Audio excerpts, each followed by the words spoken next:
Vamos a empezar con la predicación del día de hoy. Los que traigan Biblia, vayan a Marcos 14:1, y los que no van a estar ahorita viendo aquí el proyector, que llegue por ahí nuestro técnico de multimedia, ya se echaron a correr por allá. Ivonne, ahí va nuestra técnica.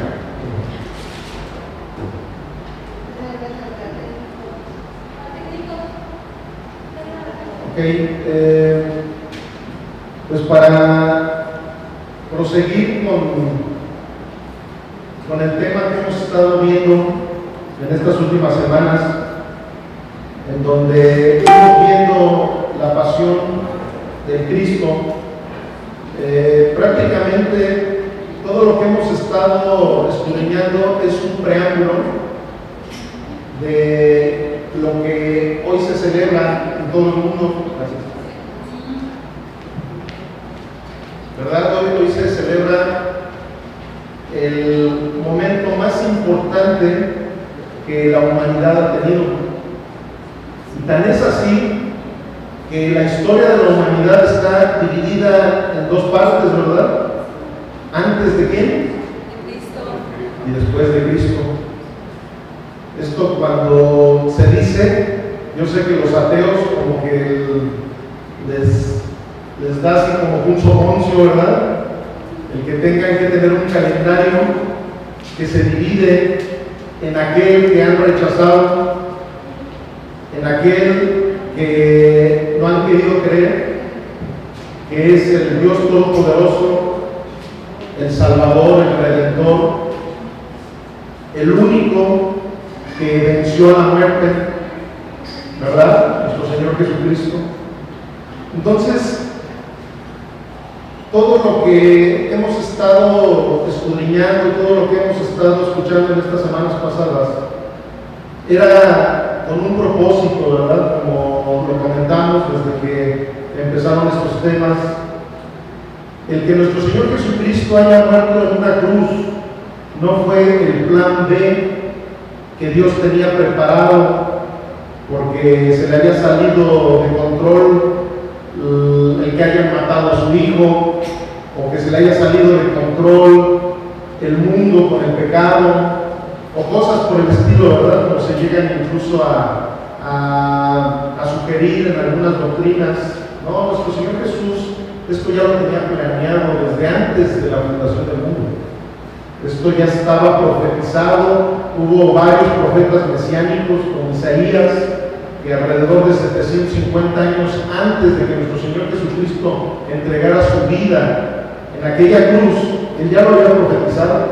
Él ya había dicho incluso cómo iba a llegar el Mesías, ¿verdad? Lo estábamos platicando, incluso habló de su fisonomía, una fisonomía que ha llegado a ser corrompida por los mismos hombres, porque desafortunadamente, como lo llegamos a escudriñar en la Escritura, el hombre siempre se encarga de querer poner su granito de arena, ¿verdad? Por así decirlo. El hombre siempre se ha querido encargar de ayudarle a lo mejor a Dios, ¿verdad? A formar una serie de fábulas, una serie de cosas de lo que es Dios. Pero cuando vamos a las Escrituras, ahí vemos realmente el carácter de nuestro Señor Jesucristo. Ahí vemos realmente lo que aconteció desde antes de la fundación del mundo, como ahorita lo acababa yo de decir, porque Él es Dios y Él no se va a equivocar, Él no se va a arrepentir. Incluso la palabra dice, Él no es hijo de hombre para que se arrepienta. Entonces, nuestro Dios ya tenía esto preparado desde antes de la fundación del mundo. Y todo esto lo reitero en cada tema que llevamos a cabo sobre este acontecimiento tan hermoso que sucedió hace 2000 años. ¿Por qué? Porque si nosotros no tenemos el esquema correcto de lo que el Señor nos quiere hablar, por eso es que muchas veces malinterpretamos cada una de las acciones que él hizo hace 2000 años, cuando lo golpearon, cuando lo escupieron, desde que lo arrestaron, ¿verdad? Muchos dicen, ¿cómo puede ser posible que lo arrestaron de una manera tan horrible como si fuera un criminal? De noche lo hicieron. El apóstol Pedro saca su espada y le corta la oreja a uno de la seguridad de los fariseos, y Jesús, en vez de aplaudir lo que Pedro hizo, no, sabemos perfectamente bien, ¿verdad?, que lo sancionó, se molestó con él y le curó incluso el oído a ese hombre, ¿verdad?, que estaba iniciando con la aprehensión de nuestro Señor Jesucristo. Pero bueno, en realidad el Evangelio es paradójico para el mundo. Por eso fue que crucificaron a nuestro Señor Jesús, porque el Evangelio confrontó a todos aquellos que se decían tener lo correcto, todos los fariseos, los saduceos, los escribas, todos aquellos religiosos de la época se sintieron confrontados con el Evangelio de nuestro Señor Jesucristo, y por eso fue que lo llevaron a la cruz. Pero todo esto ya estaba premeditado. Entonces vamos a continuar con nuestra predicación expositiva en Marcos, pero ahora nos vamos a brincar. Hace 8 días estuvimos en Marcos 12, ahora les voy a pedir que vayamos a Marcos 14, porque aquí vamos a hacer énfasis en lo que sucedió. Muchos incluso conocemos este día como el Domingo de Resurrección, ¿verdad? Bueno, pues efectivamente en este día se celebra, se festeja, porque es un festín el que nuestro Señor Jesucristo haya vencido a la muerte y haya resucitado al tercer día, como Él lo profetizó, y como lo profetizó Isaías, como lo profetizó Daniel, como lo profetizó Ezequías, como lo profetizaron todos aquellos hombres de Dios que hablaron de aquel Mesías. Él cumplió con esa esperanza que tuvo Abraham, con esa esperanza que tuvo Noé cuando estuvo construyendo la barca. Ahí fue donde se culminó precisamente la fe de todos aquellos. Todos aquellos, ¿por qué fueron salvos? Porque tenían fe en Jesucristo. Todavía Jesucristo no había llegado físicamente a este mundo, y sin embargo, por esa fe que Abraham tuvo, él fue justificado, y incluso es el padre de la fe, ¿verdad? Entonces, ¿de quién estamos hablando? Del Cristo resucitado. Ese es el nombre del tema del día de hoy, el Cristo resucitado. Amén.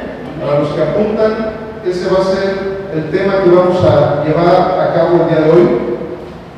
Y dice la palabra de Dios, en el nombre del Padre, del Hijo y del Espíritu Santo: 2 días después era la Pascua y la fiesta de los panes sin levadura.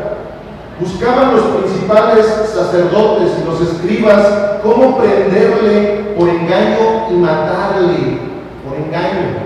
Porque se acuerdan que hace 8 días vimos cuando a nuestro Señor Jesús lo querían agarrar en alguna movida, ¿verdad? Lo querían agarrar en algo que fuera en contra del gobierno imperial de aquel entonces, el gobierno romano, y que le dijeron que si era lícito pagar los tributos. Y él les dijo: a ver, enséñenme la moneda de Roma. ¿Y qué imagen es la que tiene ahí? Tiene la imagen del César. ¿Y qué dijo Jesús?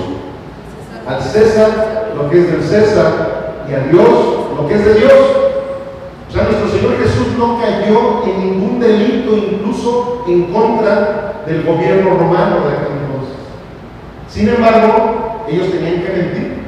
En uno de los evangelios habla que de esa manera fue como lo llevaron a Herodes y posteriormente a Poncio Pilato. Bueno, se lo andaban echando, ¿verdad? ¿Se acuerdan que primero fue con Poncio Pilato, lo mandaron con Herodes, luego Herodes lo regresa otra vez con Poncio Pilato, y en esa situación llegaban ellos y decían: es que ese hombre Jesús dice que no se deben de pagar los impuestos en Roma, nosotros no debemos de pagar impuestos. O sea, ellos mintiendo fue de la manera que lo empezaron a acechar para llevarlo ante las autoridades.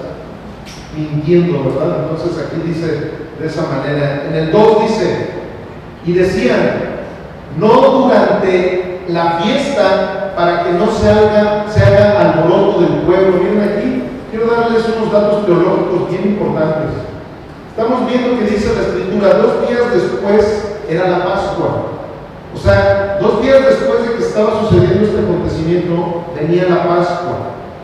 La Pascua es una palabra hebrea, que bueno, en el hebreo se dice Pasha o Peshach, ese es el nombre en hebreo, que quiere decir pasar por alto o saltar. ¿De dónde viene esa palabra Pascua? Desde cuando Moisés libera al pueblo de Israel de Egipto. ¿Se acuerdan, verdad, de aquella anécdota?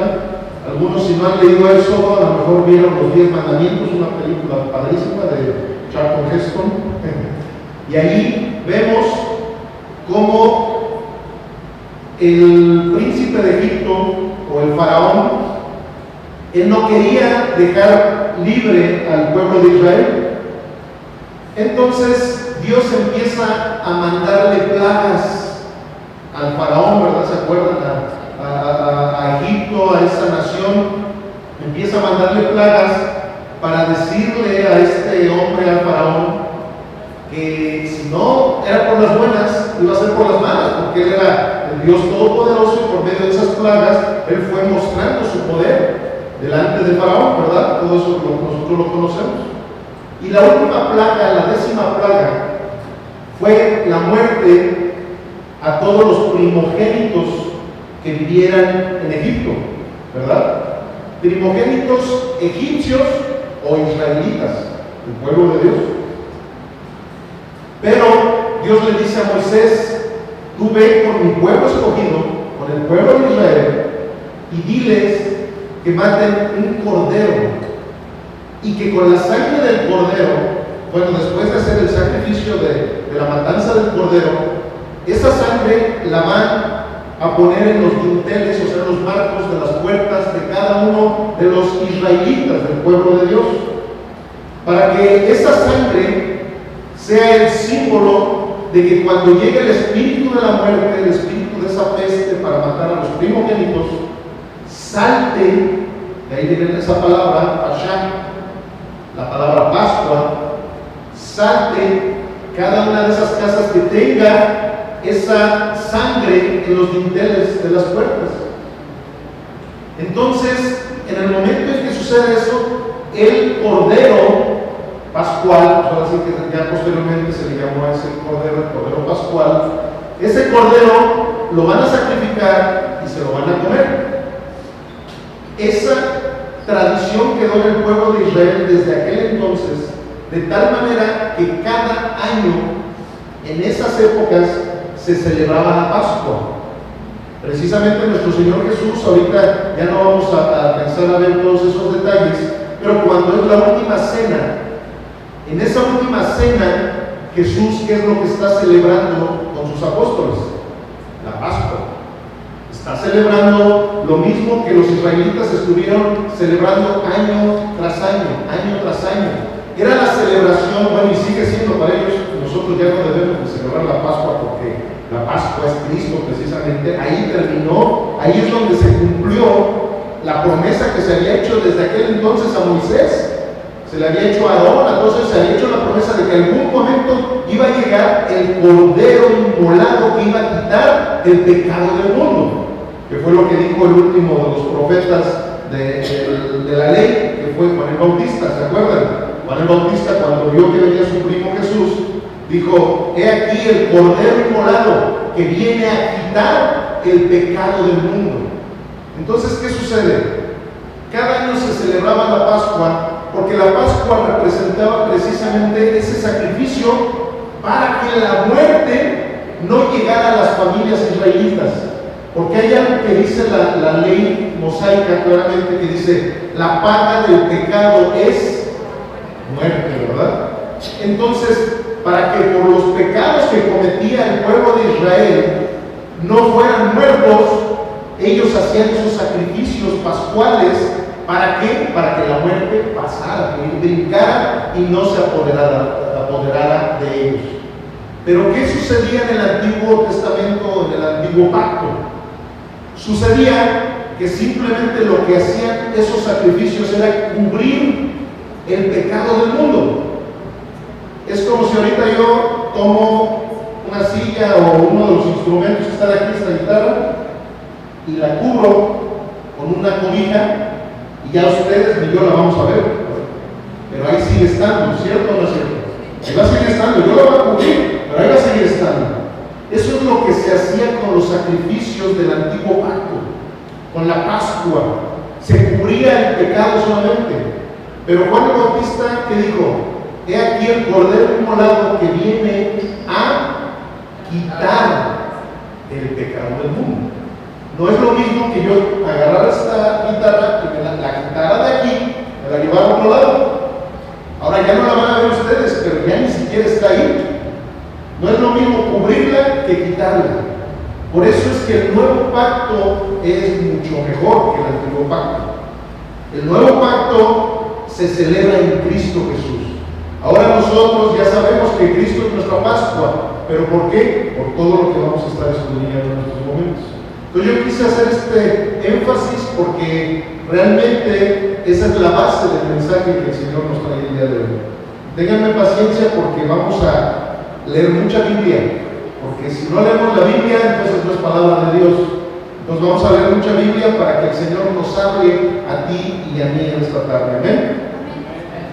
Entonces dice en el 3, pero estando él en Betania, en casa de Simón el leproso, y sentado a la mesa, vino una mujer con un vaso de alabastro de perfume de nardo puro, de mucho precio, y quebrando el vaso de alabastro, se lo derramó sobre su cabeza.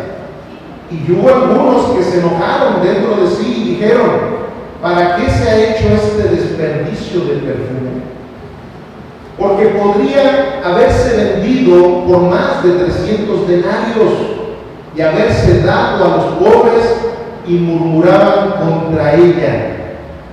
Pero Jesús dijo: déjenla, ¿por qué la molestan? Buena obra me ha hecho. Siempre tendrán a los pobres con ustedes, y cuando quieran les podrán hacer el bien, pero a mí no siempre me tendrán. Esta ha hecho lo que podía, porque se ha anticipado a ungir mi cuerpo para la sepultura. De cierto les digo que donde quiera que se predique este evangelio en todo el mundo, también se contará lo que ésta ha hecho para memoria de ella.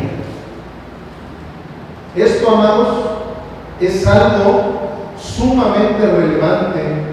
Como les dije, ¿verdad? Desde que empezamos a hablar de estos temas, les dije, estamos entrando a Tierra Santa. Cuando se predica sobre la muerte y resurrección del Mesías, del Todopoderoso, es el tema más delicado que cualquier predicador puede llevar a cabo. Es más, les confieso que para mí, cuando predico estos temas, oro al Señor de una manera tan tremenda, pidiéndole que me dé la oportunidad de ser un humilde portador de este tema tan relevante para la humanidad entera. Porque esto es algo tan delicado de exponer y que desafortunadamente se ha manipulado tanto por la mano del hombre, como ahorita se los dije. Los hombres, cuando queremos empezar a ayudar a Dios, lo único que hacemos es echar a perder las cosas. Precisamente aquí estamos viendo a un personaje muy especial que en el Evangelio de Marcos no dice cuál es su nombre, pero sabemos por los otros 3 evangelios que está hablando aquí de María de Betania. María de Betania era la hermana de Lázaro y de Marta, ¿verdad? ¿Se acuerdan de esos 3 personajes muy conocidos? Lázaro, el que fue resucitado por nuestro Señor Jesús. Marta, la hermana de Lázaro y de María de Betania, ella cometió precisamente una imprudencia muy conocida cuando le decía a nuestro Señor Jesucristo que ella estaba haciendo muchos quehaceres para atender a Jesús cuando Jesús estaba en la casa de Lázaro y de Marta y de María. Y le dijo: ¿no te da cuidado que mi hermana María no me esté ayudando a hacer los quehaceres? Y Jesús le responde y le dice: Marta, Marta, afanada y turbada estás. Y le dice: tu hermana María, ella está haciendo lo correcto. ¿Y si se acuerdan qué es lo que estaba haciendo María en esos momentos? María estaba sentada a los pies de Cristo y escuchando todo lo que Jesucristo hablaba. ¿Se acuerdan? De ese personaje estamos ahorita hablando en este momento. Aquella mujer piadosa que estuvo en una intimidad con Cristo Jesús, a sus pies, escuchando todo lo que él decía. A ella no le importaba que su hermana Marta andaba haciendo unos sandwichitos a lo mejor ahí para atender a Jesús, o barriendo, no sé qué cosas andaba haciendo Marta, pero Jesús le dijo: afanada y turbada estás, porque la que está haciendo la buena parte es tu hermana, ella es la que está haciendo lo correcto. ¿Por qué? Porque María estaba a los pies de Jesucristo y escuchando la voz de Jesucristo. Entonces, aquí vemos, el pastor Soquel Michelet le llama a esta actividad que hizo María de Betania, le llama una adoración extravagante. Imagínense, se habla de que era un perfume que valía aproximadamente, en números mexicanos, como 300,000 pesos. Y acuérdense, y sobre todo las señoras saben que hay perfumes así de caros, sobre todo si vas a Francia, en esos lugares donde hay unos perfumes. Bueno, ese es un perfume aproximadamente de ese tipo, perfume carísimo. Y ella va y hace un acto de humildad y de adoración con nuestro Señor Jesús. Derramó ese perfume en su cabeza.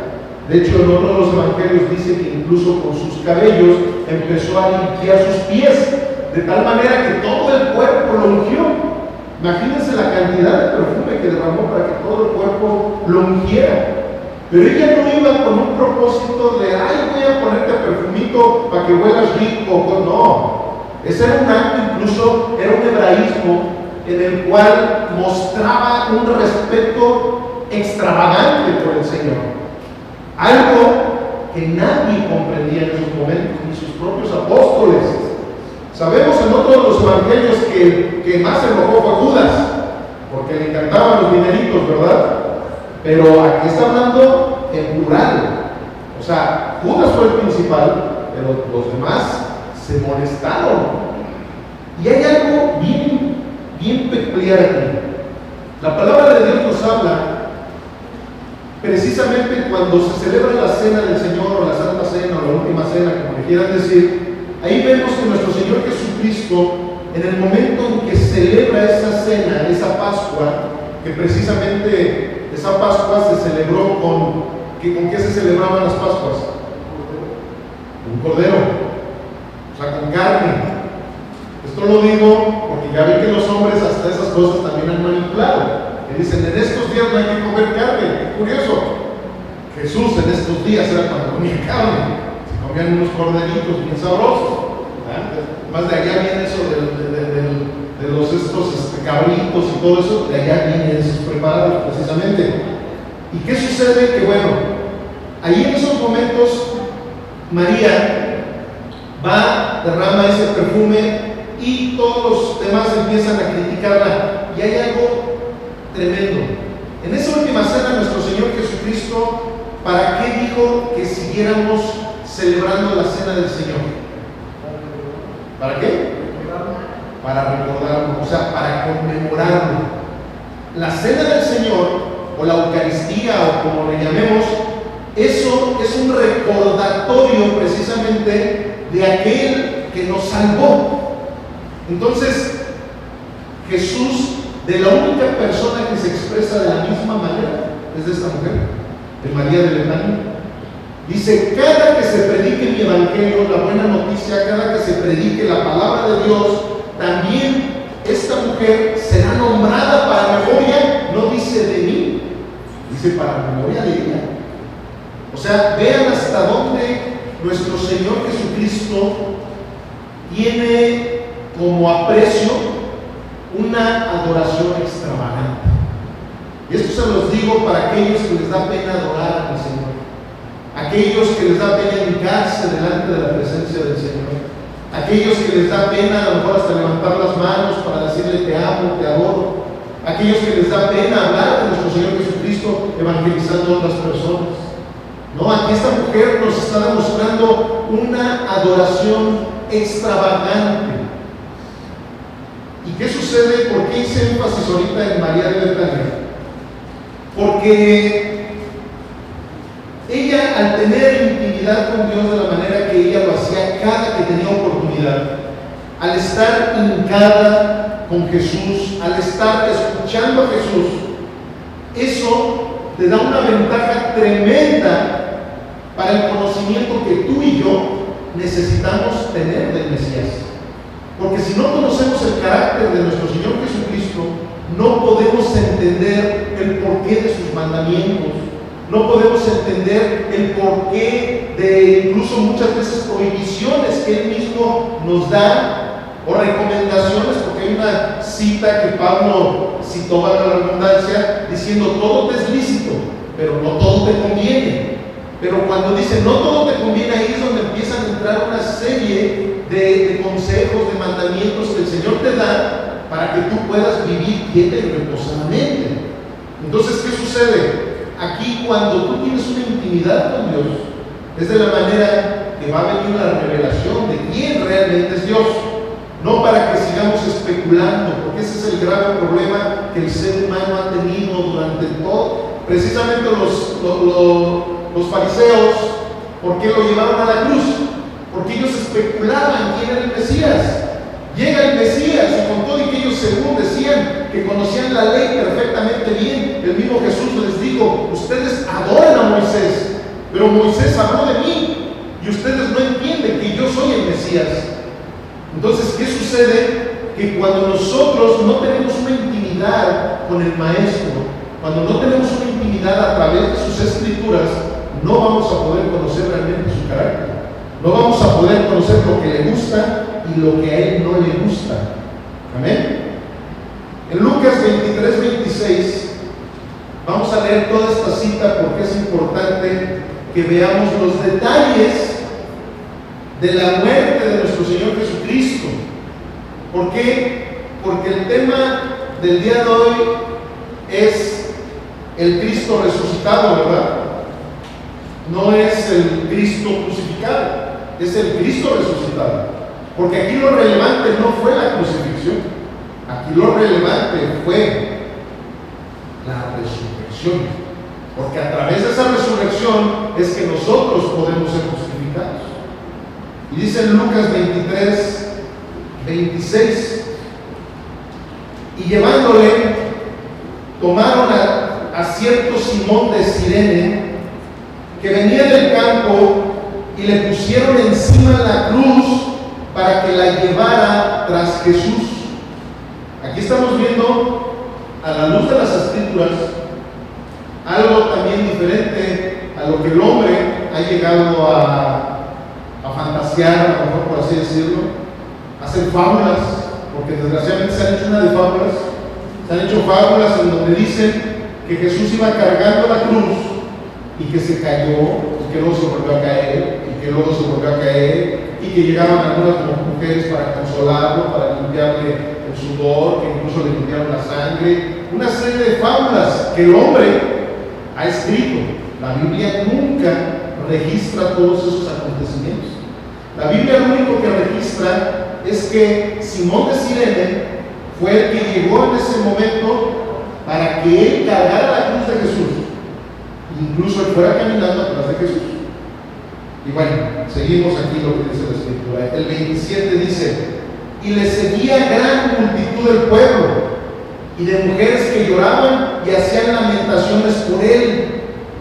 Pero Jesús, vuelto hacia ellas, les dijo, esto es algo importantísimo, amados, les voy a decir por qué.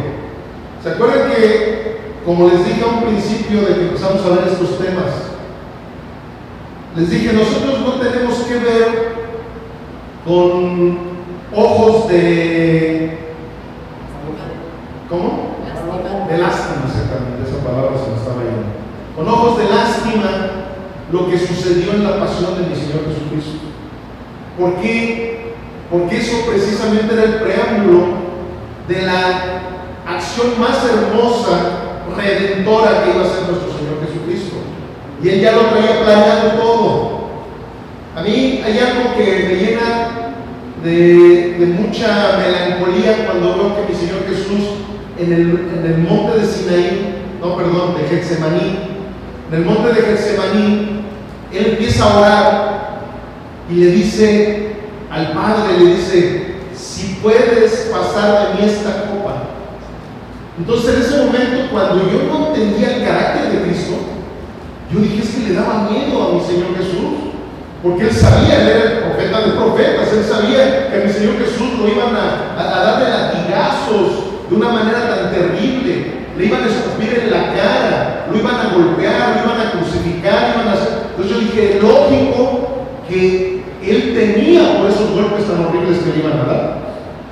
Sin embargo, al ver una serie de mártires desde el Nuevo Testamento hasta las crónicas hebreas y todo lo que se ha llegado a ver, que han habido mártires que han llegado a recibir peor castigo incluso que el del Señor Jesús. Cosas como lo que hacían en la Coliseo, a los que se decían ser cristianos los echaban a los leones y no se comían solamente a las personas, a los papás, a sus niños, a sus bebés. Hay crónicas en donde se habla de que llegaban y le decían, tú renuncia a Jesucristo, si no, tu hijo chiquito de 5 años, tu bebé, tu mamá, tu papá, van a morir ahorita en garras de los leones. O sea, entonces, ¿y sabes qué hacían esas personas? Decían, yo nunca voy a negar a mi Señor Jesús, ni mis hijos, ni nadie de nosotros va a negar a Jesucristo, así que hagan lo que ustedes quieran hacer por nosotros. Nos echaban a los leones, y los leones se comían a los bebés, se comían a la gente. Entonces yo decía, acá dijo, a ver, como que aquí hay algo. ¿Por qué mi Señor Jesús tuvo más temor de esos golpes que los mártires que murieron por Cristo Jesús? Bueno, lo que sucede es que mi Señor Jesús no tuvo esa situación por el dolor humano que él iba a recibir. Ya cuando más adelante aquí vamos a ir viendo todo lo que está escrito en esta cita, nos damos cuenta de que mi Señor Jesús lo que tenía era lo que iba a acontecer no con los golpes ni el sacrificio humano, sino que en la cruz iba a cargar con tus pecados y con los míos. Iba a cargar con el pecado de todo el mundo. Y la Biblia, la palabra de Dios dice que Dios, el Padre, como Dios trino, no puede ver el pecado. ¿Se acuerdan que mi Señor Jesús voltea y dice, Padre mío, ¿por qué me has desamparado? Porque en ese momento fue cuando Jesús cargó el pecado de todo el mundo y por primera vez el Señor Jesús, en su humanidad, porque recordemos que nuestro Señor Jesús era 100% hombre y 100% Dios, lo que se le llama teológicamente la apostasis, algo así como apostasis. Entonces, en ese momento, Él iba por primera vez a separarse del Padre. Eso era el temor de mi Señor Jesús. Eso era lo que en ese momento Él sabía, decía, ¿cómo por primera vez en toda la vida yo voy a estar separado del Padre? Eso es lo que realmente Él tenía. Por eso es que dice que ahí en Getsemaní incluso lloraba y sudaba como gotas de sangre, de una manera en la cual Él sufrió tremendamente, pero no por el dolor físico. El dolor físico fue horrible, fue algo tremendo, pero lo peor que a ti y a mí y a mi Señor Jesús le pudo haber pasado es separarse por 3 días, porque fueron 3 días. 3 días estuvo en la tumba. Entonces, ¿qué sucede? Que nuestro Señor Jesús, eso era lo que él realmente temía. Entonces vemos que aquí, vean de qué manera les contesta a estas mujeres que estaban teniendo lástima de Jesús.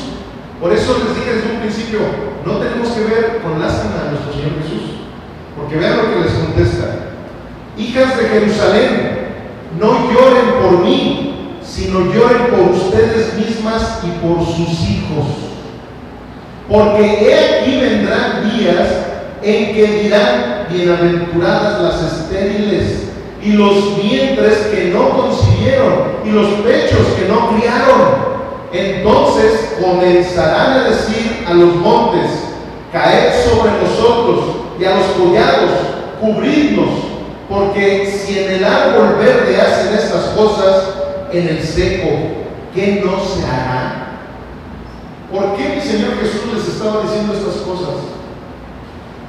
Porque, como lo habíamos visto en algunas semanas anteriores, recuerden que mi Señor Jesús, con mucha tristeza y melancolía, dijo: Jerusalén, Jerusalén, tú que matas a tus profetas. O sea, Jesús, la tristeza que él veía no era lo que él iba a suceder físicamente, sino él veía todas esas personas que en un momento estuvieron gritando: Hosana en las alturas, Hosana el que viene en el nombre del Señor. Y 5 días después de que gritaron Hosana en las alturas, empezaron a gritar: crucifíquenlo, crucifíquenlo. ¿Por qué? Porque Dios, nuestro Señor Jesús, no había cumplido con las expectativas que esa gente tenía.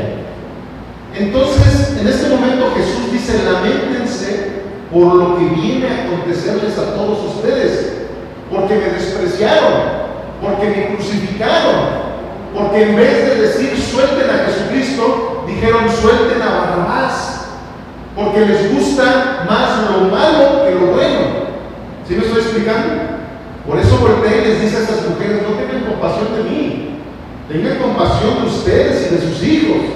Nuestro Señor Jesucristo unos días antes les había profetizado tanto a sus discípulos como a algunos fariseos, les dijo que el templo no iba a quedar piedra sobre piedra, ¿se acuerdan?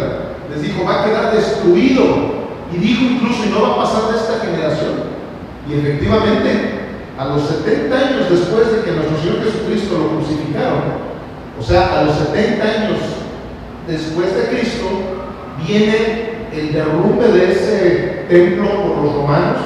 Recuerdan que llegó el Imperio Romano a destruir todo lo que había en Jerusalén, y ahí se cumplió la profecía de nuestro Señor Jesucristo.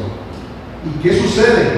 Todas esas personas, bueno, no todas, la mayoría, porque los apóstoles y sus discípulos, ellos sí lo siguieron, pero la mayoría de los judíos empezaron a tener unos padecimientos horribles gracias al desprecio que tuvieron a mi Señor Jesús. Por haber despreciado a Jesús vinieron cosas terribles hasta la fecha. El pueblo de Israel es uno de los pueblos que más problemas ha tenido durante toda su historia. ¿Gracias a qué? A que despreciaron a su Mesías. A lo suyo vino y los suyos no le recibieron. Entonces, aquí vemos precisamente que Jesús les empieza a decir a esas mujeres eso. ¿Se dan cuenta? Más bien Jesús empezó a hablarles a ellas de consolación, no que ellas llegaran a consolar a Jesús o cosas como en algunos lugares se han llegado a decir. En el 32 dice: llevaban también con él a otros 2 que eran malhechores para ser muertos. Y cuando llegaron al lugar llamado de la Calavera, le crucificaron allí. Y los malhechores, uno a la derecha y otro a la izquierda. También se dan cuenta que la Biblia no dice el nombre de esos malhechores. Sin embargo, en algunas doctrinas le llaman al ladrón bueno y al ladrón malo, cuando yo creo que no hay ningún ladrón bueno, ¿verdad? Pero le llaman el ladrón bueno y el ladrón malo. En algunos otros lugares dicen, uno se llamaba Dimas y otro se llamaba Gestas, y así ponen sus fábulas, pero la Biblia nunca dice el nombre de ellos. Sin embargo, esto es algo bien importante, tan está registrado en la Biblia, que es sumamente de importancia para que entendamos de qué manera es como nuestro Señor Jesucristo, en base a esta anécdota, nos ejemplifica lo que realmente Él califica y lo que realmente Él descalifica. Aquí dice la palabra, en el 33 dice: y cuando llegaron al lugar llamado de la calavera, le crucificaron allí, y a los malhechores, uno a la derecha y otro a la izquierda. Y Jesús decía: Padre, perdónalos, porque no saben lo que hacen. Y repartieron entre sí sus vestidos, echando suertes. Y el pueblo estaba mirando, y aún los gobernantes se burlaban de él, diciendo: a otro salvó, sálvese a sí mismo. Si este es el Cristo, el escogido de Dios. Los soldados también le escarnecen, acercándose y presentándole vinagre, y diciendo: si tú eres el rey de los judíos, sálvate a ti mismo. Había también sobre él un título escrito con letras griegas, latinas y hebreas: este es el rey de los judíos. Y uno de los malhechores que estaban colgados le injuriaba diciendo: si tú eres el Cristo, sálvate a ti mismo y a nosotros. Respondiendo el otro, le reprendió diciendo, o sea, aquí estamos hablando de los que conocíamos como Dimas y Gestas, ¿verdad? Y el que era el bueno se supone que era Dimas, y Gestas era el malvado, o como en algunas iglesias cristianas se le llaman el ladrón bueno, pero no existe ningún ladrón bueno. Pero bueno, dice, nosotros, fíjense lo que respondió el malhechor, que representa, fíjense, aquí la importancia de esta cita es que aquí uno representa a aquellos que no han querido confesar a Jesucristo como su Señor y su Salvador, y el otro representa al que va a ser salvo. Porque sabemos claramente, la Biblia dice, y ahorita precisamente di esa cita, dijo: a lo suyo vino, y los suyos no le recibieron, mas a los que le recibieron les dio potestad de ser hechos hijos de Dios. O sea, no todos somos hijos de Dios. Hay criaturas de Dios e hijos de Dios. Aquí estos dos hombres representan a una porción de la humanidad y el otro a la otra porción de la humanidad. Aquí le dice: nosotros a la verdad justamente padecemos porque recibimos lo que merecieron nuestros hechos, mas este ningún mal hizo. Y dijo a Jesús: acuérdate de mí cuando vengas en tu reino. Entonces Jesús le dijo: de cierto te digo que hoy estarás conmigo en el paraíso. Cuando era como la hora sexta, hubo tinieblas sobre toda la tierra hasta la hora novena. Pero fíjense, aquí, regresando a estos dos hombres malhechores, este hombre que tuvo la inteligencia, la fe y todo lo necesario para ser salvo, es porque hizo estas cosas. Él reconoció sus pecados, reconoció que él merecía la muerte, ¿cierto o no es cierto? Eso es uno de los primeros requisitos que necesitamos para ser salvos: reconocer todo lo extraviado en lo que estamos, nuestros pecados, reconocer que soy una persona pecaminosa y que no merece la gracia de Jesucristo, porque la gracia por eso es gracia, porque no te la mereces. Gracia quiere decir regalo inmerecido. Entonces él ahí vino a su vida. Por eso, como les dije, cuando Dios te ilumina, te da una revelación, es de la manera que tú puedes encontrar realmente el carácter de Cristo. Él en ese momento tuvo esa revelación de decir: tú y yo sí merecemos esto, somos malos, nuestros hechos nos trajeron a la muerte. Sin embargo, Él voltea y apela a la misericordia de Jesucristo. ¿Y cómo le dijo aquí? Le dice, nosotros a la verdad justamente padecemos porque recibimos lo que merecimos, lo que merecen nuestros hechos, mas ningún mal hizo. Y dijo a Jesús, acuérdate de mí cuando vengas en tu reino. O sea, en ese momento reconoció que Jesucristo iba a resucitar. Él reconoció que Jesucristo era el Rey. Él reconoció que Jesucristo lo podía salvar. Amén. Y Jesucristo le respondió, de cierto, te digo que hoy estarás conmigo en el paraíso.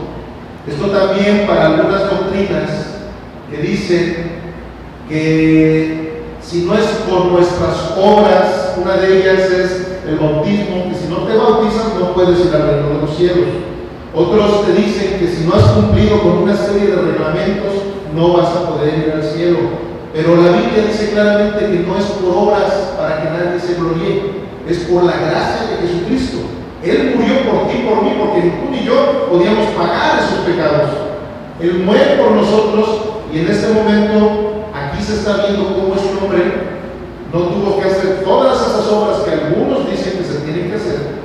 No tuvo incluso que ser bautizado, que claro es hermoso la verdad de ser bautizado, pero no era algo indispensable para que fuera salvo. Lo que sí es indispensable es que nos arrepintamos de corazón de nuestros pecados y entregarle nuestra vida en manos de Jesucristo. Y Jesucristo es el que nos salvará. Y aquí viene algo bien importante. En el 44 dice, cuando era como la hora sexta hubo tinieblas sobre toda la tierra hasta la hora novena. En este Evangelio de Marcos no aparece una frase que dijo nuestro Señor Jesús. Sin embargo, tanto en Juan, en Lucas y en Mateo aparece una palabra hebrea que pronuncia mi Señor Jesús y dice, Elí, Elí, lama sabachthani, que quiere decir, Señor, Señor, ¿por qué me has abandonado? Y eso es precisamente a lo que mi Señor le temía. Eso es precisamente por el cual lloró y sudó como gotas de sangre en el huerto de Getsemaní.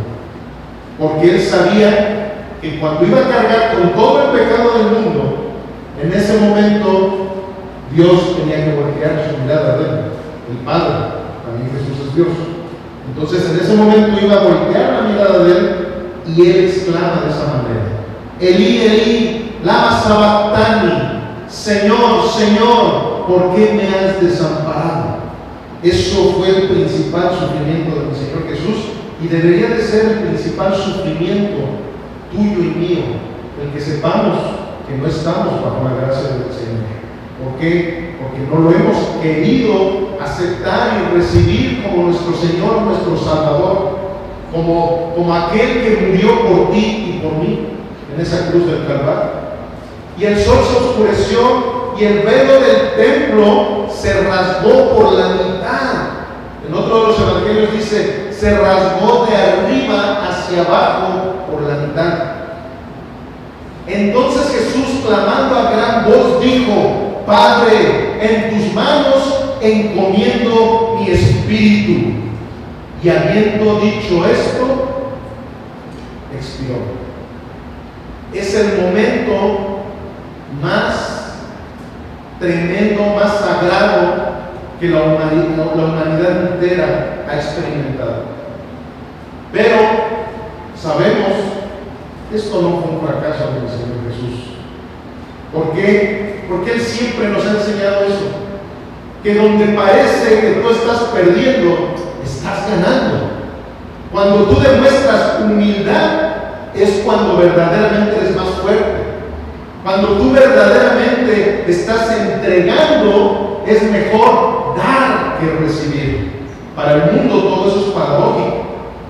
Para el mundo dicen, no, pues es que precisamente hay todos los fariseos, los romanos que lo llevaron a la cruz, y ellos dijeron, ya ves, no que era Dios, y por eso empezaron a hacer una serie de cosas para que la tumba quedara totalmente sellada. Sellaron esa tumba con un sello romano. El sello romano, estamos hablando del imperio más poderoso que había en aquel entonces, y que ustedes creen que iba a poder ser manipulado, como los ateos llegan a decirlo, que dicen, no, es que los judíos fueron y le pagaron a los romanos para que quitaran la piedra y lo sacaran y que hicieran todo un...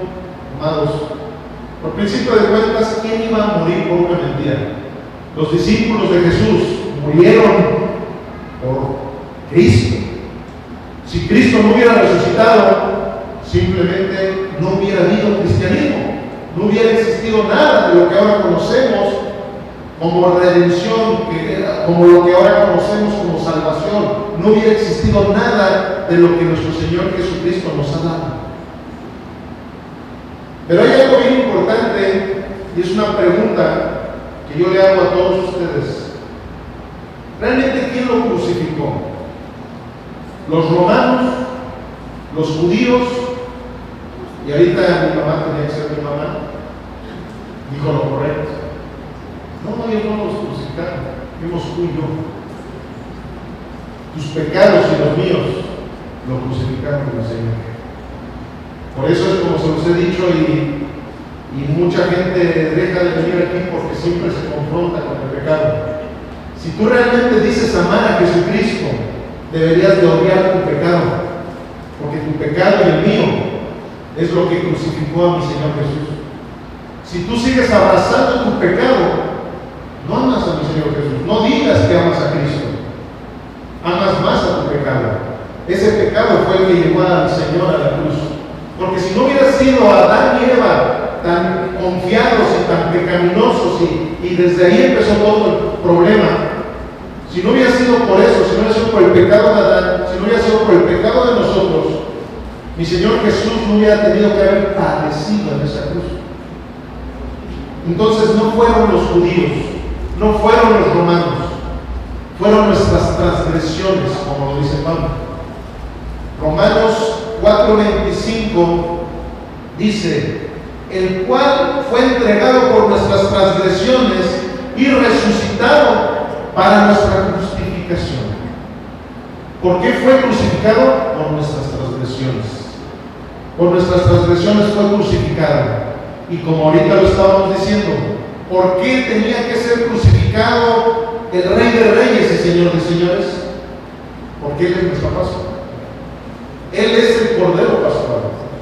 Él es el Cordero inmolado que vino a quitar el pecado del mundo para todo aquel que en Él cree. Porque algunas doctrinas universalistas llegan a decir que al morir Jesús en la cruz, toda la gente ya son salvos. Crean en Cristo o no crean en Cristo, ya son salvos. Y esas son doctrinas que pues a todo el mundo les gusta, ¿verdad? Pero la Biblia no habla de eso. Porque entonces, si eso fuera cierto, entonces, ¿para qué nos dejó una Biblia llena de mandamientos, llena de consejos, llena de instrucciones, llena de decretos, si de todas formas ya todos somos salvos? Eso se le llama la doctrina universalista. Son personas que no le temen al pecado porque piensan que no importa, ya Jesús murió hace 2000 años por todos. Eso es una mentira del diablo, porque el diablo quiere que tú y yo sigamos pecando, sigamos abrazando el pecado y que no entreguemos nuestra vida al único que realmente nos salva, que es Cristo Jesús. Amén. Tu expectativa está con el Cristo crucificado o está con el Cristo resucitado. Esto es algo bien importante que debemos de entender, porque hay muchos que tienen su expectativa puesta en el Cristo crucificado, pero Cristo no está crucificado, amados. Cristo resucitó al tercer día. Cristo está vivo.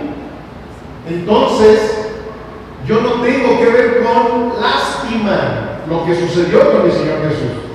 Mi Señor Jesús jamás debe de tener un sentimiento de parte nuestro con lástima, jamás. Él es el Rey de Reyes.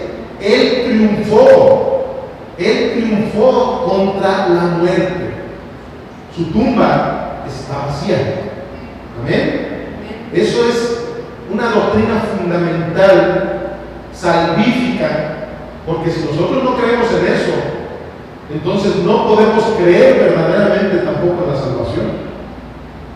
Fíjense lo que dice Marcos 16, siguiendo con la predicación expositiva del Evangelio de Marcos. Dice: cuando pasó el día de reposo, María Magdalena, María la madre de Jacobo y Salomé compraron especias aromáticas para ir a ungirle.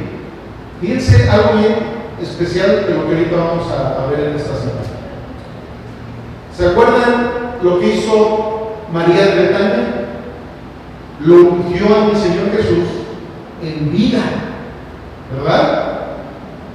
Y aquí estamos viendo tres personajes que amaban mucho a mi Señor Jesús, mucho. María Magdalena era una de las discípulas de mi Señor Jesús. Sin embargo, la Biblia nunca registra esa intimidad tan grande que llegó a tener con María de Betania. Por eso se les ponen los nombres de la región de donde eran cada una de ellas, porque había muchas Marías. Entonces, María de Betania, la hermana de Lázaro y de Marta, ella tuvo una relación diferente con mi Señor Jesús que la que tuvo María Magdalena. María Magdalena fue un discípulo del Señor. Y es más, hay más registros de que ella llegó a estar en varios acontecimientos, pero nunca Jesús habló de la manera que habló de María de Betania. Jesús se la pasó diciendo, ustedes lo vieron hace semanas atrás, cómo Jesús estuvo hablando de su muerte, ¿cierto o no? Y de la manera que hablaba de su muerte, también hablaba de su resurrección. Sin embargo, estas tres mujeres, hagan de cuenta que se les olvidó completamente que Jesús les dijo que iba a resucitar al tercer día. Incluso él dijo, así como Jonás, ¿cuántos días estuvo dentro de la esa que dice ballena, pero no era una ballena, era un pez grande, gigante, no me acuerdo cómo dice exactamente la escritura, pero como que parece que fue una ballena. Por eso muchos dicen, Jonás estuvo dentro de una ballena, pero por eso algunos ateos dicen, no, es que científicamente nadie puede estar adentro de una ballena, no es que no era una ballena. La Biblia no lo registra como ballena, sino como un monstruo marino, algo así habla la Biblia de ese pecesote. ¿Cuántos días estuvo ahí? Estuvo 3 días. Y Jesús mismo dijo, así como Jonás estuvo 3 días dentro de ese animal, así yo estaré dentro de la tumba y después resucitaré. Por eso otro dato importante, el mero viernes no fue cuando crucificaron a mi Señor Jesús, porque él iba a resucitar a los 3 días. A él lo crucificaron del jueves para el viernes. En ese lapso fue cuando lo crucificaron a mi Señor Jesús. Entonces aquí nosotros vemos algo bien importante. Aquí hubo 3 mujeres que no creyeron en la resurrección de Jesús. ¿Por qué? Porque ya iban con sus hierbas aromáticas y todo eso para ungir. Los hebreos, los judíos, cuando llevaban ya cierta cantidad de tiempo sus muertitos, ellos iban y los ungían con esas hierbas aromáticas para que no despidieran malos olores el cadáver. Pero fíjense lo que sucede. Dice, pero decían entre sí, ¿quién nos removerá la piedra de la entrada del sepulcro? Pero cuando miraron, vieron removida la piedra. Digan conmigo, removida la piedra, que era muy grande. Y cuando entraron en el sepulcro, vieron a un joven sentado al lado derecho, cubierto de una larga ropa blanca, y se espantaron. Mas él les dijo, no se asusten, buscan a Jesús Nazareno, el que fue crucificado. Y aquí viene la palabra importante que dice, ha resucitado, no está aquí. Miren el lugar en donde le pusieron. Por ahí no sé si alguno de ustedes vieron una imagen que puse hoy ahí en el Face, se la volé ahí a mi mamá, una piedra removida, en donde puse ahí, la piedra no fue quitada para que Jesús saliera de la tumba, porque Jesús es Jesús, o sea, no era necesario que se hubiera quitado una piedra para que Él saliera. Si Él quería, atravesaba la piedra, Él hace lo que sea, porque Él es divino. Pero la intención no era esa, era esta lo que acaba de decir el ángel. Dijo, entren.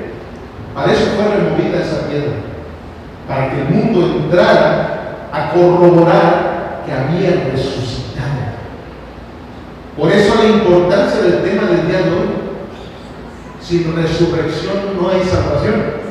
Sin resurrección no hay iglesia. Sin resurrección no había absolutamente nada de lo que ahorita estamos haciendo. Por eso era la importancia de que esa piedra se abriera, no para que Cristo saliera, sino para que el mundo entrara y que corroborara que Jesús resucitó. Dice, pero vayan y díganle a los discípulos y a Pedro. Aquí hay algo importante también. Pedro era parte de los discípulos, ¿verdad? Entonces tú, cuando dices, ve, todos los discípulos ya están diciendo a todos, pero el ángel les dice, y a Pedro. ¿Por qué a Pedro? Porque Pedro lo negó 3 veces. ¿Recuerdan? Pedro lo negó 3 veces. Pedro, la única diferencia de con Judas es que Pedro no cometió la tontería de irse a ahorcar, de irse a suicidar.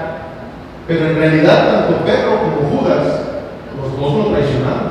Bueno, y también todos los demás, en cierto momento, ¿verdad? Que todos los demás se echaron a correr cuando lo apresaron, ya sabemos todo eso. Pero los que se hace énfasis de la traición fue Judas y Pedro. Pero bueno, aquí vienen otros dos personajes en los cuales tú puedes ver a una cantidad de gente que han sido como Judas y otra cantidad de gente que hemos sido como Pedro. Judas lo traicionó y no se arrepintió de su pecado desde el momento. Y les voy a explicar algo porque hay gente que no entiende esto. Dice, no, pero ¿cómo no se va a arrepentir si fue y se crucificó? Perdón, se ahorcó. Fue y se ahorcó. Pero ¿qué pasa?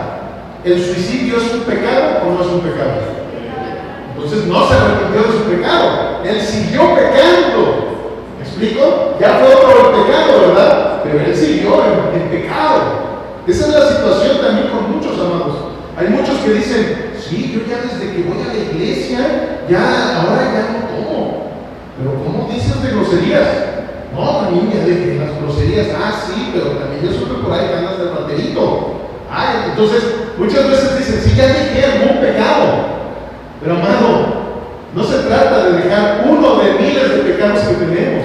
Se trata de entregar tu vida a Jesucristo para que ahora, conforme esa vida se esté alineando al corazón de Cristo, vayas dejando todos los pecados, no solamente uno. Entonces aquí, cuando dice, vayan y avísenle a los discípulos y a Pedro, fue precisamente para que Pedro entendiera que tenemos un Dios de segundas oportunidades, que Él no se tenía que sentir menos que todos los demás discípulos, que Él se podía arrepentir de la manera que hizo ese malhechor al lado de Él de la cruz, y como tú y yo lo podemos hacer, arrepintiéndonos de todos nuestros pecados y entregándole la vida a Jesucristo. Por eso fue que el ángel dijo, pero vayan, díganle a sus discípulos y a Pedro, que Él va delante de ustedes a Galilea, allí lo verán como Él se los había dicho. Y ellas se fueron huyendo del sepulcro porque les había tomado temblor y espanto, y decían, y no decían nada a nadie porque tenían miedo. Ok, ya estamos con esto terminando, pero es importantísimo que todo lo que ahorita estamos escudriñando de la palabra de Dios, esto es la Biblia, esto es la palabra que fue escrita como una carta de amor, para que tú y yo podamos entender la relación que nuestro Señor Jesús Jesús realmente quiere tener contigo y conmigo. Esto es, como muchas veces lo digo también, la Biblia es como un mapa y el destino es Jesucristo. El destino es la vida eterna. El destino es la salvación. Pero si no tenemos este mapa, con la autoridad que es este mapa, con la autoridad que es esta carta de amor, y lo hacemos a un lado, y hacemos nuestras propias fábulas, hacemos, lógico que vamos a seguir cayendo y cayendo en tropiezos y tropiezos. Pero aquí estamos viendo claramente lo que nuestro Señor nos muestra a través de sus escrituras. Algo bien importante, y como muchas veces se los he dicho, de todas las religiones que existen en el mundo, el cristianismo, o sea, todos aquellos que han entregado su vida a Cristo, porque también se ha malformado la palabra cristianismo, que lo han tomado como una religión. Cristianismo no es una religión. Cristianismo, ¿qué quiere decir Cristo? Es seguidor de Jesucristo, un pequeño Cristo. En Antioquía, Grecia, por primera vez se les dijo cristianos a los discípulos. A los discípulos de Jesús se les dice cristianos. Nunca Jesús dijo, vamos a hacer una religión y esta religión, esto no, eso fue de hombres, eso fue la mano del hombre. Empezaron a formar, algunos formaron el budismo, algunos formaron a los testigos de Jehová, algunos formaron al Islam, algunos formaron una serie de millares de religiones que existen, ¿verdad?, en todo el mundo. Pero eso sí tenemos que entender. El fundador de los budistas está muerto. Su tumba está llena de huesitos, de fósiles, de lo que sea. Está llena. Mahoma también murió. El fundador del Islam murió. El fundador del hinduismo, el fundador de todas las religiones están muertos. El único que sigue vivo es Cristo Jesús. Es el único que hay evidencias científicas, evidencias históricas, evidencias religiosas de que Cristo está vivo. Por eso tuvo que ser removida esa piedra, para que el mundo entendiera que Él es el Cristo, el Hijo de Dios viviente, el Mesías, el prometido, aquel que nos vino a salvar a ti y a mí de la esclavitud del pecado. Cuando tú ves que el pecado te atormenta, cuando tú ves que odias el pecado porque el pecado fue el que llevó a la cruz del Calvario, el Señor Jesús, es cuando empiezas a esperar la salvación en tu vida. Es cuando empiezas a vivir como se vive en el reino eterno. En el reino eterno sin pecado.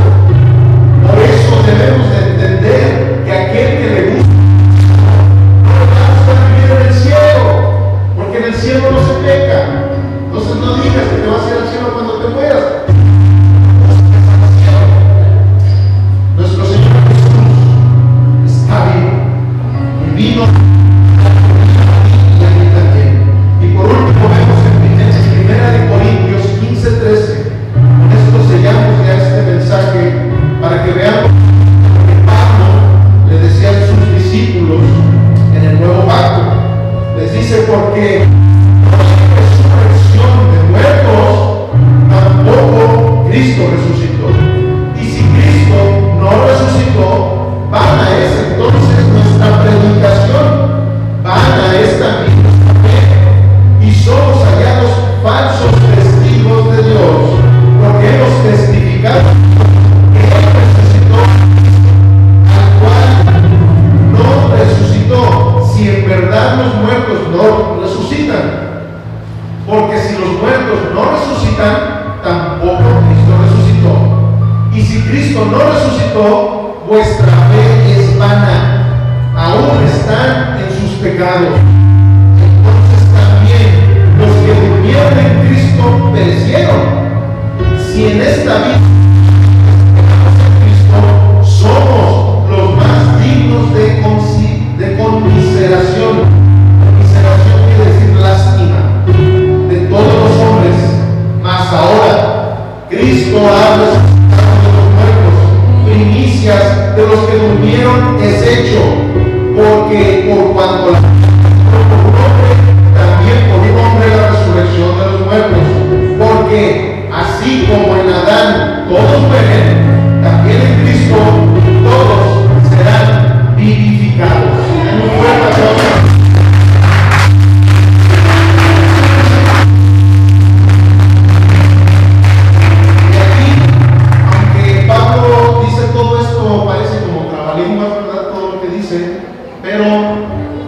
¿Qué es lo que nos está enfatizando tremendamente?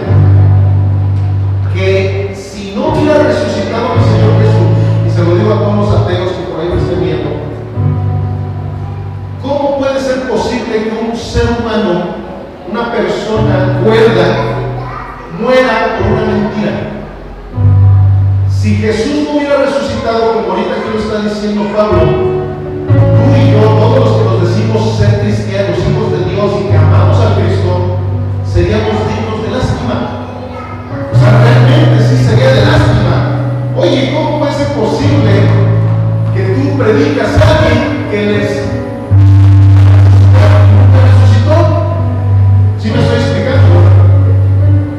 Pablo, Pedro, Juan, todos los apóstoles murieron de una manera terrible. Incluso Juan murió de vejez, pero esclavizado ahí en la isla de Patmos. Todos murieron porque Jesucristo resucitó. Si no hubiera resucitado, ni siquiera tendríamos ahorita el Evangelio. ¿Ustedes creen que Pablo iba a morir por una mentira? Pedro iba a dejar que a su esposa la crucificaran también. ¿Verdad que no? Entonces, aquí vemos claramente que Pablo se nos está hablando de que Él resucitó reiteradamente, es porque tú y yo tenemos que entender eso. Hoy es domingo de la resurrección. Y es un día, qué lástima que hayan faltado tantos, ¿verdad? Porque, como se los he dicho, el ser humano no entiende realmente lo que estamos celebrando hoy.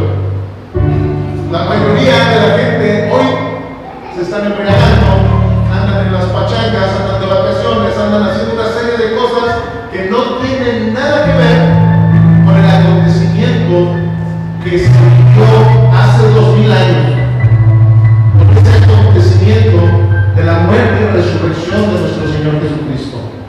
Estos son verdaderos días, no para que religiosamente solamente nos pongamos bien en estos días, no, pero sí para festejar lo que el Señor hizo de la manera que al Señor le gusta.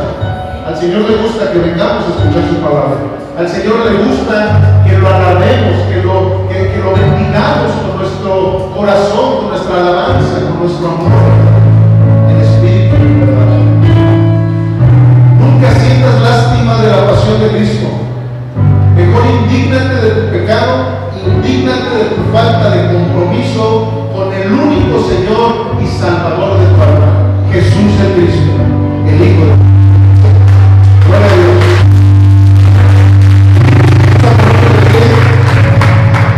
Señor, muchísimas gracias te damos en esta tarde, noche, Señor, en donde tú nos has dado la oportunidad de sentir esa presencia, de manifestarte con poder, con autoridad, con mucho amor, Señor, sobre nuestras vidas el día de hoy. Nos has hablado, Señor, has acariciado nuestros corazones,